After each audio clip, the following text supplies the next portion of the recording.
Hello everyone, welcome back to my channel. आज मैं वांगसन फन फिक्शन पार्ट 10 शेयर करने वाली हूँ। तो चलिए शुरू करते हैं। अगले पार्ट में हमने देखा था लैंजन को पता चल गया था विंग ही साउजन है। लैंजन खुशी के मारे फर्श पर घुटनों पर बैठ जाता है। नी और बैंडिंग दोनों ही कहते हैं साउजन, तुम्हारी साउजन। लैंजन शौक से खड़ा हो जाता है। लैंजन वो दोनों को वो सारी बातें बताता है। लैंजन को वो सारी बातें याद आता है जब विंग के साथ पहली बार मुलाकात हुई थी। विंग ने उसे एलोरस दिया था शादी के रात भी, और लैंजन से पूछा था लैंजन को एलोरस क्यों पसंद था। नी और बैंडिंग हैरान था, आखिर लैंजन को क्या हुआ, वो ऐसे रोबोट की तरह खड़ा क्यों है। बैंडिंग लैंजन को बुलाता है और कहता है लैंजन तुम्हें क्या हुआ। तब लैंजन अपने होश में आता है और जोर जोर से हंसने लगता है और हंसते हंसते रो पड़ता है और घुटनों पर बैठ जाता है और कहता है जिसे मैं सालों से ढूंढ रही हूँ वो मेरे इतनी करीब था और मैं उसे पहचान नहीं पाई। विंग मुझे बार बार समझाने की कोशिश की, फिर भी मैं समझ नहीं पाई। नी कहता है तुम ये सब क्या कह रही हो, मुझे और बैंडिंग को कुछ समझ में नहीं आ रही है। लैंजन कहता है मेरा प्यार, मैं जिसे इतने सालों से ढूंढ रहा हूँ, जिसके लिए मैंने विंग को ठुकराया, मेरा बचपन का दोस्त और मेरा प्यार और कोई नहीं, विंग है। लैंजन खुशी से बैंडिंग और नी को हग कर लेता है और उन दोनों से थैंक यू कहता है। नी कहता है पर तुमने आज तक तुम्हारी बचपन के दोस्त के बारे में क्यों नहीं कहा, और तुम्हारी दोस्त साउजन तुम्हारी बचपन का प्यार है, हम सब से क्यों छुपाया। लैंजन कहता है इसका एक ही कारण है, सभी लोग साउजन को मरा हुआ मानते थे, सिर्फ मुझे छोड़ के, यहाँ तक मेरा फैमिली भी। सभी लोग मेरा मजाक उड़ाता था, इसलिए मैंने सबको कहना बंद कर दिया, स्पेशली तुम लोगों को, क्योंकि तुम लोग हमेशा मजाक के मूड में रहती हो। बैंडिंग कहता है पर लैंजन क्या तुमने सोचा तुम साउजन की जिक्र एक बार भी करती तो शायद, मुझे लगता है इतना कुछ प्रॉब्लम का फेस नहीं करना पड़ता। लैंजन कहता है मैं अपना गलती सुधारना चाहती हूँ। लैंजन भाग के जाने लगता है। नी कहता है कहाँ जा रही हो। लैंजन कहता है विंग के पास। नी कहता है इतना साल इंतज़ार किया तो एक दिन और ही सही। लैंजन कहते हैं पर क्यों, मुझे इंतज़ार नहीं हो रही है। नी कहता है विंग तुमसे बहुत प्यार करता है, वो तुम्हारी इंतज़ार कर रही है अब तक, तुम उसे सरप्राइज दो। नी लैंजन को आइडिया देता है। लैंजन नी की बात मान लेता है। लैंजन विंग को कॉल करता है। विंग कॉल को उठाते हुए कहता है लैंजन क्या बात है, तुमने मुझे कॉल किया। मुझे पता है शायद तुम मुझसे गुस्सा हो, मैंने तुमसे वाइस मिनिस्टर वाली बात छुपाई है। लैंजन कहता नहीं, मुझे कोई फ़र्क नहीं पड़ता तुम कौन हो, वाइस मिनिस्टर या विंग, मैं तो सिर्फ एक कहने के लिए फ़ोन किया था, मेरा प्यार, मेरा सोलमेट मुझे मिल गया है। विंग कहता है ओह कॉन्ग्रेचुलेसन, चलो किसी का तो प्यार मिल गया। लैंजन कहता है वो अभी मेरे साथ है। तुम्हारी रूम मेरे सोलमेट को बहुत पसंद आई, उस रूम में तुम्हारी कुछ सामान है, मैं चाहती हूँ तुम उसे यहाँ से ले जाओ। मैं अपने सोलमेट के लिए कुछ नए कपड़े और सामान खरीदना चाहती हूँ, तो मैं चाहती हूँ तुम वो रूम खाली कर दो। विंग कहता है मुझे वो सामान नहीं चाहिए, तुम वो सामान फेंक सकती हो, नहीं तो नी के घर में भेज देना, मैं बाद में ले लूँगा। लैंजन कहता है मैं तुम्हारी नौकर हूँ, मैं क्यों तुम्हारा सामान नी के घर में भेजूँ। विंग कहता है तुम चिंता मत करो, मैं नी से कह दूंगा, वो तुम्हारे घर से मेरे सामान ले जाएगी। लैंजन कहता है मुझे कैसे भी करके वो रूम खाली चाहिए, कल ही। विंग कहता है तुम्हारी सोलमेट बहुत लकी है, ऐसे कह के कॉल काट कर देता है। कॉल काटने के बाद लैंजन नी और बैंडिंग से कहता है विंग तुम दोनों को कॉल करने वाली है। तभी नी की कॉल रिंग होता है। नी कॉल को उठाता है। विंग कहता है नी मेरा कुछ सामान अभी तक लैंजन के घर में है, क्या तुम उसके घर से मेरे सामान अपने पास रख सकती हो। नी कहता है सॉरी विंग, मैं घर में नहीं हूँ, मैं और बैंडिंग 2 दिन के लिए अपने घर में जा रही हूँ। विंग कहता है पर तुम दोनों शाम की पार्टी में मेरे घर में थी ना। नी कहता है हाँ, पार्टी से आने के बाद नी और मैं घर के लिए निकल चुकी हूँ। विंग कहता है ठीक है। विंग लैंजन को रिपीट कॉल करता है और कहता है कल शाम तक मेरे सामान को बर्दाश्त कर लो, कल सुबह मेरा एक मीटिंग है, मैं मीटिंग ख़त्म करके मैं शाम को तुम्हारे घर जाऊंगी। ऐसा कह के विंग कॉल कट कर देता है। लैंजन बहुत खुश था, आखिर विंग वही है जिसे वो इतने दिनों से ढूंढ रहा था। उसे विंग और साउजन दोनों ही मिल गई। लैंजन घर में इन्फॉर्म करता है। लैंजन के घर वाले बहुत खुश था। लैंजन को खुशी के मारे भूख प्यास सब मिट गई थी। लैंजन सो गया था, रूम अंधेरा था। खुशी से लैंजन को नींद नहीं आ रही थी, वो सुबह होने की इंतज़ार कर रही थी। लैंजन फ़ोन में विंग की तस्वीर देख रही थी और विंग की तस्वीर पर किस करता है और कहता है अब तक मैं तुम्हें देखने के लिए अपने दिल को मना करती थी, लेकिन अब मैं तुम्हें जी भर के देख सकती हूँ, कल तुम मेरे पास होगी। इधर विंग सोचता है लैंजन, तुम्हारी लाइफ में तो मेरी कोई जगह नहीं है, लेकिन मेरे सामान के लिए भी तुम्हारे पास थोड़ी सी जगह नहीं है। ये बात मुझे पता नहीं था। लैंजन के लिए जैसे तैसे रात बीत जाता है और सुबह हो जाती है। सुबह उठ के लैंजन विंग को कॉल करता है और कहता है शाम को आ रही हो ना।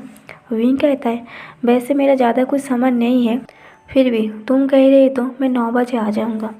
आप पूरा दिन बेसब्री से इंतज़ार करने के बाद 9 बजे लैंजन विंग की इंतज़ार कर रही थी। एकदम 9 बजे विंग लैंजन के घर में आता है। मेन डोर खुला था। लैंजन अपने रूम में नहीं था। विंग की रूम लॉक था, इसलिए विंग लैंजन को कॉल करता है और कहता है लैंजन तुम कहाँ हो, मैं तुम्हारे घर में आई हूँ। लैंजन कहता है विंग मैं छत में हूँ, प्लीज़ तुम छत में आ जाओ। विंग छत पर जाता है। छत पर जाके देखता है छत में बहुत अंधेरा है। फिर अचानक लाइट्स ऑन होता है। विंग के ऊपर एलोरोस की पंखुड़ियों से बरसात हो रही थी। विंग साइलेंस खड़ा था। लैंजन कहता है सॉरी, मैं सिर्फ चेक कर रहा था, मेरे सोलमेट के लिए डेट की डेकोरेशन कर रही हूँ, आओ तुम भी देखो। विंग को सजावट देख के आंखें झलकता है। विंग लैंजन के कहने पर ना चाहते हुए भी लैंजन के पास जाता है। लैंजन बहुत खुश था। ये देख के विंग भी लैंजन को कुछ भी नहीं कह रही थी। विंग उसकी बातें मान रही थी। लैंजन विंग के सामने सीट को आगे कर देता है और बैठने के लिए कहता है। विंग कहता है यहाँ, पर ये सीट तो तुम्हारी गर्लफ्रेंड की है। लैंजन कहता है हाँ, पर उसके आने में अभी टाइम है, तब तक तुम बैठ जाओ। मेरे सोलमेट जब तक नहीं आती मैं तुमसे बात कर रही हूँ। लैंजन की आंखों में एक चमक था। वहाँ विंग की पसंद की वाइन था। लैंजन विंग को वाइन का ग्लास देता है और कहता है मैं थोड़ा नर्वस हूँ, आखिर मैं पहली बार डेट कर रही हूँ। लैंजन कहता है विंग तुमने तो काफ़ी सारा डेट किया है, क्या तुम मुझे कुछ आइडिया दे सकती हो। विंग कहता है सॉरी, मैंने कभी रियल डेट नहीं किया है, तो प्लीज़ मुझसे ऐसे आइडिया मत मांगो। विंग कहता है मेरा रूम लॉक है। फिर विंग कहता है सॉरी, तुम्हारी गर्लफ्रेंड की रूम लॉक है, प्लीज़ लॉक खोल दो ताकि मैं यहाँ से सामान लेके जा सकती हूँ। लैंजन कहता है तुम मेरे सोलमेट को नहीं देखना चाहती हो। विंग कहता है नहीं, तुम्हें नहीं लगता तुम्हारे एक्स हस्बैंड की होने से तुम्हारी गर्लफ्रेंड को प्रॉब्लम हो सकती है। लैंजन कहता है तुम मेरी बेस्ट फ्रेंड हो, तुम आ ही गई हो तो थोड़ी देर रुक जाओ, तुम भी मिल लेना। विंग साइलेंस था। लैंजन कहता है प्लीज़ विंग। विंग लैंजन की बात सुन के रुक जाता है। विंग साइलेंट सैड होकर बैठा था और वाइन का एक एक सिप ले रहा था। विंग की सैडनेस लैंजन को अच्छे से समझ आ रही थी। लैंजन सिर्फ विंग को देख रही थी। विंग के दिल इतना टूटा हुआ था, लैंजन की तरफ देखने की हिम्मत नहीं हो रही थी। विंग सिर्फ नीचे की तरफ देखते हुए वाइन पी रहा था। लैंजन कहता है विंग तुम ठीक हो। विंग नीचे की तरफ देखते हुए कहता है आई डोंट नो, मैं और नहीं रुक सकता।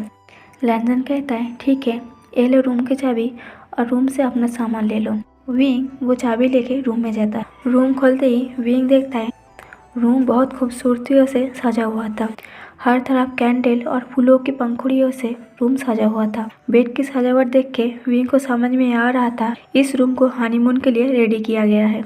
तब विंग की आंखों से आंसू ड्रॉप हो रही थी। विंग रूम के अंदर थी। लैंजन दरवाजे के सामने खड़ा था। विंग लैंजन की तरफ देखता है। लैंजन कहता है तुम्हारा सामान लेना है ना, तो ले लो। विंग कहता है मेरा यहाँ कुछ नहीं है, सिर्फ कुछ फोटोग्राफ है और वो सूट जो तुमने मुझे गिफ्ट किया था कुछ महीने पहले। विंग दीवारों में देखता है और कहता है तुमने तो मेरा फोटोग्राफ पहले से ही हटा दिया है, बस मुझे वो कोट चाहिए जो मैं गुस्से में छोड़ गया था। लैंजन कहता है अब गुस्सा नहीं हो। विंग कहता है नहीं, हम जिससे प्यार करते हैं हम हमेशा उसकी खुशी चाहते हैं। तुम्हारी खुशी मेरे साथ नहीं है, मैं तुम्हारी दोस्त बन के खुश हूँ। मैं खुश हूँ तुम्हारी इंतज़ार ख़त्म हुई, आखिर तुम्हें अपनी गर्लफ्रेंड मिल गई। ऐसे कह के विंग अलमीरे खोलता है वो कोट लेने के लिए, लेकिन अलमीरे में जीन्स के कपड़ों से भरा हुआ था।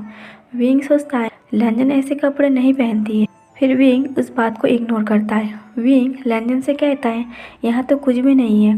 लैंजन कहता है शायद मैंने ड्रॉयर में रख दिया है, प्लीज़ वहाँ चेक कर लो। विंग एक एक करके सभी ड्रॉयर खोल रहा था। में एक ड्रॉयर में बचपन में सावजन का दिया हुआ ब्रेसलेट और वो जला हुआ कोट रखा था। विंग को वो जला हुआ कोट और ब्रेसलेट देख के अचानक चौंक जाता है। विंग की आंखों में आंसू भर आता है। विंग उस कोट को और ब्रेसलेट को हाथ में लेता है और सोचता है कम से कम इतनी तसल्ली है, लैंजन को सावजन की बचपन की बातें याद है। लैंजन कहता है वो मेरी बचपन की दोस्त सावजन की है। विंग कहता है तुम्हारी दोस्त सावजन की। लैंजन कहते हैं हाँ, क्या तुम उसे जानती हो? विंग हैरानी से लैंजन की तरफ देखता है और वो दोनों अनजान की तरह दूर खड़ा था। विंग सोचता है अब क्या फ़ायदा सच कह के, अब साउजन को लैंजन की ज़रूरत नहीं है, अब विंग को लैंजन की ज़रूरत है। अब मुझे तुमसे दोस्ती से बढ़कर कुछ चाहिए। इस हनीमून बेड पर तुम्हारी गर्लफ्रेंड नहीं, मैं होना चाहती हूँ। विंग सोच में डूबा था। लैंजन कहता है क्या हुआ विंग, तुम साउजन को जानती हो? विंग कहता है नहीं, मैं किसी साउजन को नहीं जानता हूँ। लैंजन को लगा था शायद विंग कहेगा मैं साउजन को जानती हूँ। विंग कहता है मुझे वो कोट मिला नहीं, शायद तुमने फ़ोटो की तरह उसे भी फेंक दिया। ऐसे कह के विंग वहाँ से जा रहा था। तभी लैंजन विंग के हाथ पकड़ लेता है। दोनों एक दूसरे की तरफ बैक होके खड़ा था। लैंजन विंग के हाथ पकड़ते ही अपना आँख बंद कर लेता है और लैंजन एक एक करके वो शब्द कहता है जो सुनने के लिए विंग की कान तरस रहा था।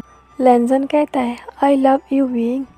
विंग इस बात को सुन के शॉक था। लैंजन कहता है हाँ विंग, मैं तुमसे प्यार करता हूँ। फिर वो दोनों एक दूसरे की तरफ मुड़ता है। विंग शॉक्ड से साइलेंस था, सिर्फ लैंजन की आंखों में देख रहा था। लैंजन कहता है I love you wing. Wing shocked के कारण जुबान बंद हो गई थी, उसी पोजीशन पर खड़ा था। लैंजन कहता है मुझे बहुत पहले साउजन और विंग दोनों से ही लव हो गया था। विंग कहता है क्या मैं सपना देख रही हूँ? लैंजन कहता है नहीं विंग, ये सच है, हकीकत, नो ड्रीम्स। विंग की रिएक्शन को देख के लैंजन विंग की चिक्स पर किस कर लेता है। तभी विंग को रियलाइज़ होता है ये सपना नहीं सच है। फिर वो दोनों एक दूसरे को टाइटली हग कर लेता है। लैंजन रोते हुए कहता है मैं तुम्हें सालों से ढूंढ रही हूँ, मुझे सबने कहा तुम इस दुनिया में नहीं हो, मेरा दिल जानता था तुम जिंदा हो, मुझे तुम्हारी हर एक बात ही याद है। वो दोनों हग करके ही बात कर रही थी। विंग कहता है तुम्हें मैं याद था? लैंजन कहता है हाँ, मैं तुम्हें कैसे भूल सकती हूँ। विंग कहता है तुम बुरे हो लैंजन, तुमने मुझे बहुत सताया, तुमने मुझे कहा क्यों नहीं, तुम बचपन के दोस्त साउजन को ढूंढ रही हो। लैंजन कहता है मुझे माफ़ कर दो विंग, सभी लोग मुझे मैड समझते थे, सभी लोग यही कहता था तुम मर चुकी हो और मुझे सभी लोग यही समझाता था मैं मरे हुए इंसान को ढूंढ रही हूँ, तुम्हें और कोई मरा हुआ ना समझे, इसलिए मैंने सीक्रेटली तुम्हें ढूंढ रहा था। लैंजन हक को तोड़ता है और कहता है ये डेट प्लान, ये रूम डेकोरेशन सब कुछ तुम्हारे लिए है। मैंने इस दीवार से इसलिए फ़ोटोग्राफ हटाया, मैं तुम्हें तस्वीर में भी अकेला नहीं छोड़ना चाहती हूँ। इन दीवारों में हमारी कपल फ़ोटो लगा रहेगा, तुम्हारी और मेरी चाइल्ड की। विंग चाइल्ड की बातें सुनकर शाई फील कर रही थी। विंग को शाई फील करते हुए देखकर लैंजन कहता है बस बहुत इंतज़ार कर ली, तुम और मैं अब एक पल भी हम दूर नहीं रहेंगे। फिर लैंजन वो डाइवोर्स पेपर्स निकालता है और कहता है विंग मैं अब तक इस डाइवोर्स पेपर पर साइन नहीं किया है। लैंजन उस डाइवोर्स पेपर्स को विंग के सामने फाड़ देता है और विंग की घुटनों पर बैठ जाता है और विंग को प्रपोज करता है। और लैंजन विंग से पूछता है क्या तुम पूरा लाइफ मुझे दोगी? विंग कहता है मेरा पूरा लाइफ तुम्हारी है। तो गाइस आज का स्टोरी यहीं पर ख़त्म करते हैं, इसका और एक ही पार्ट बनेगा। तो स्टोरी कैसा है कमेंट में ज़रूर बताना, लाइक और शेयर कर देना और मेरे चैनल को सब्सक्राइब कर देना। Thank you for watching.